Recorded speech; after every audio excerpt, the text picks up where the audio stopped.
Alhamdulillah, Alhamdulillah Allah izinkan kita untuk solat sunat tasbih.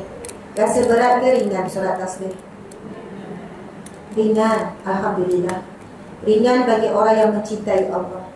Ringan bagi orang yang memang nak memuji-muji Allah. Ringan bagi orang yang rasa dia banyak dosa lalu dia nak menyucikan dosa dia.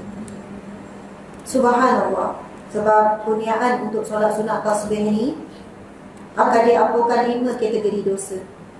Dosa yang lama, dosa yang baru, dosa yang sengaja, tak sengaja, dosa yang lupa dan dosa yang ingat, dosa yang kecil dan dosa yang besar, dan dosa yang zahir dan dosa yang tersembunyi. Jadi Alhamdulillah, Subhanallah, Allah mengizinkan kita sampailah selesai. Dan syukur kita semua masih hidup lagi, Alhamdulillah. Tapi kalaulah mati dalam solat indahnya kan, mati di bulan Ramadan pula, Masya Allah, Alhamdulillah, Allahu Akbar. Okey, muslimin, muslimat kepada Allah sekalian, kita ni kuliah ni jadi pendek saja sebab kita dah solat tasbih. Lebih kurang dalam 15 minit. Saya akan berhenti sebelum pukul 11 suku, insya-Allah. Kaki semua dah sesemut, dah terengka dah kan. Ini duduk ni kena untuk menahan hilang apa ni, kebas. Masya Allah, Allahu Akbar, Alhamdulillah. Okey, kita ikutkan tajuk kita. Apa dia tajuk kita? Tajuk kita adalah jadikan Aidil Fitri lebih bererti. Subhanallah. Ringkas saja, ringkas. Saya nak fokus kepada 3 perkara. Pertama, Aidil Fitri nanti ramai juga, terutamanya pada isteri yang sangat fokus buat persiapan untuk Hari Raya Aidil Fitri. Sehingga kan pada malam Hari Raya tu, sebenarnya malam Hari Raya adalah satu malam yang sangat besar. Malam Hari Raya, kita kan contohnya malam Jumaat, malam ganjil, kita rasa malam-malam ni memang malam-malam yang besar. Antara malam yang besar, yang agung, yang sangat mulia, iaitu malam Hari Raya Aidil Fitri dan Aidul Adha. Pada malam tersebut kita sangat dituntun untuk melakukan sebanyak mungkin amal ibadah. Kita dituntun untuk sebanyaknya melakukan ibadah dan amal soleh. Jadi jangan bila dah takbir raya pada waktu maghrib tu, lepas isyak, hore. Maksudnya kita rasa macam dah tak perlu fokus dah. Jadi eloklah ada tazkirah ni, peringatan ni pada malam raya pun. Jangan terlepas kita buat tahajud. Bacalah Al-Quran sekurang-kurangnya setengah muka surat kalau dapat. Tahu malam tu sibuk, tapi jangan sampai kita melepaskan malam-malam yang manusia paling melupakan. Manusia paling lalai, manusia paling sibuk, iaitu malam Hari Raya. Bila ada juga manusia yang masih menumpukan walaupun sedikit jumlahnya ibadah, maka dia akan diberikan perhatian yang lebih oleh Allah Subhanahu Wa Taala. Sebab semua kelam kabut, penuh shopping mall masa ni nak beli untuk kali terakhir ni. Okey, itu yang pertama. Subhanallah, buat juga sedekah pada malam Hari Raya. Yang kedua, pada pagi Hari Raya. Yang paling sibuk, isteri ke suami? Isteri, ya Allah. Tang baju rayanya, gosok itu ini, siap anak-anak, tang pasu makanan raya itu ini, macam-macam sibuk kelang kabut. Pertama disunatkan makan. Makan seawal yang boleh lah.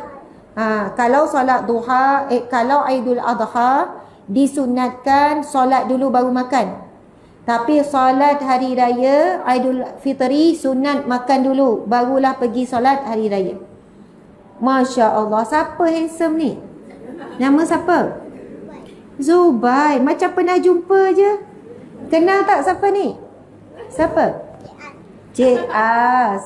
Dia panggil saya Cik As. Ini anak buah, anak Siti tadi tu, dengan suami dia. Ni pandai cakap ni. Zubai. Zubai, nak cakap sikit tak? Mei cakap. Lepas ni Zubai cakap. Mei. Okay, Mei. Dia berani. Okay, Mei. Zubai. Allah Akbar. Sorry. Ni, belakang. Okay. Oh. Kakak panggil Zubai, mai sini. Zubai, sinilah dulu, Zubai. Lari tu. Masya Allah, kakak pun garang bunyi kan. Zubai, mai sini. Masya Allah, okey. Zubai tu kan baru dapat adik. Oh, datang balik. Meh. Zubai sini. Tunjuk muka Zubai comel ni. Tengok ni. Okey, ini anak buah saya. Okey. Zubai, cakap apa-apa, bagi nasihat dekat Cik As ke, dekat makcik-makcik ni semua ni, nenek-nenek ni. Cuba bagi nasihat apa-apa. Cakap apa-apa saja. Bagi salam dulu. Assalamualaikum. Assalamualaikum. Okey, waalaikumsalam. Lagi? Cakap puasa betul-betul. Puasa betul-betul. Jangan tinggal terawih. Jangan tinggal terawih. Okey, sini sikit. Okey. Sini sikit biar makcik-makcik nampak. Okey, lepas tu cakap apa lagi? Banyak ke sedekah? Banyak kasut sedekah. Masya-Allah. Jangan membazir. Jangan memazir. Beli baju raya. Beli baju raya.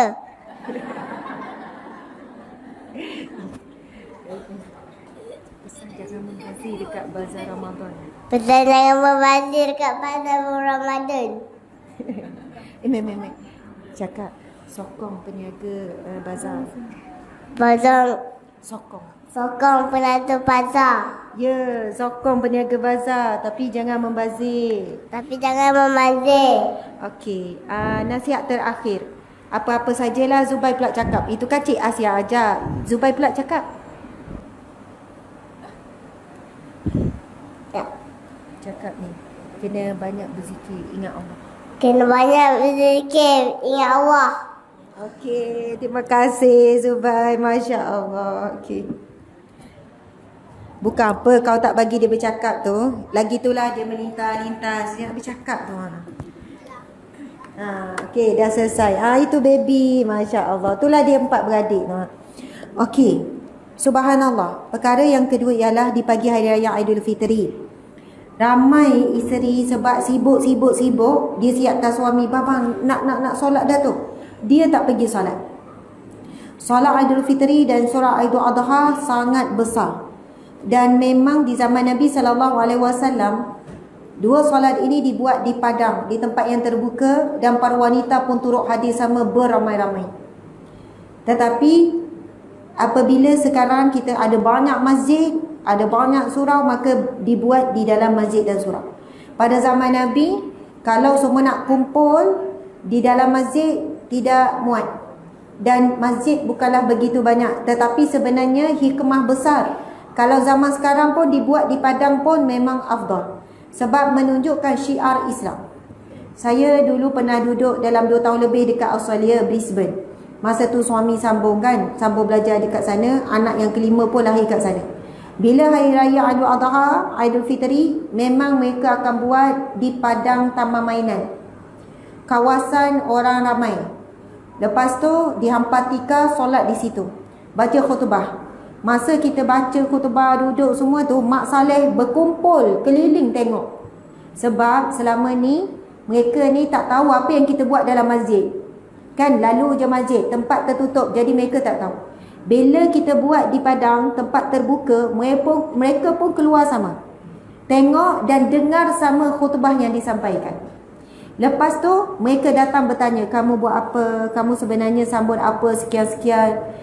Di situlah kita boleh perkenalkan Islam. Di situlah mereka pun memuji, bagusnya kamu boleh berkumpul jumlah yang ramai macam ni, pakai baju cantik-cantik. Lepas tu kita pun buat hidangan makan.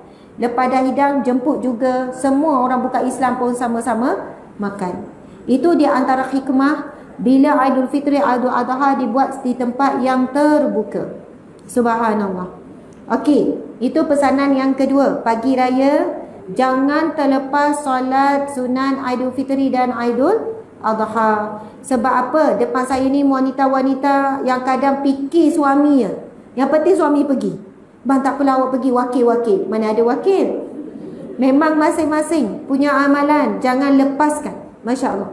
Antara perkara yang makruh adalah mendahulukan orang lain untuk ibadah. Dia dahulukan orang lain. Kalau ajak dia buat juga, itu sangat dituntut pahala besar. Contoh yang lain, kita ambil wuduk. Imam dah nak start solat. Lepas tu kita dahulukan orang lain. Kita memang dah nak ambil wuduk. Kita kata tak apa, awak ambil dulu. Tak apa, awak dulu. Itu bukan dapat pahala. Itu makruh. Sebab apa? Kita dituntut untuk menyegerakan biar sempat angkat takbir dengan imam. Pahala beza. Sempat angkat takbir beza. Pahala sempat Fatihah beza, sempat rukuk beza, masuk tengah-tengah beza. Jadi dalam bab ibadah bukan mendahului orang.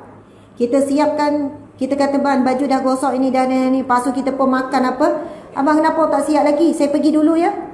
Ibarat macam itulah kalau boleh jalan kaki. Tapi kalau dia bawa kereta, macam mana pergi dulu kan?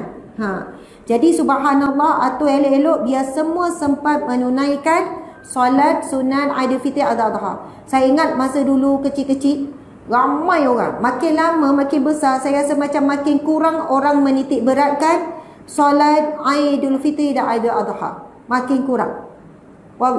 Wallahu alam. Mungkin boleh jadi masjid terlalu banyak dah. Semua pergi, tapi sebab dah muat semua dah. Kalau kat kampung saya tu sentiasa tak muat, melimpah-limpah kat luar. Masya Allah. Alhamdulillah.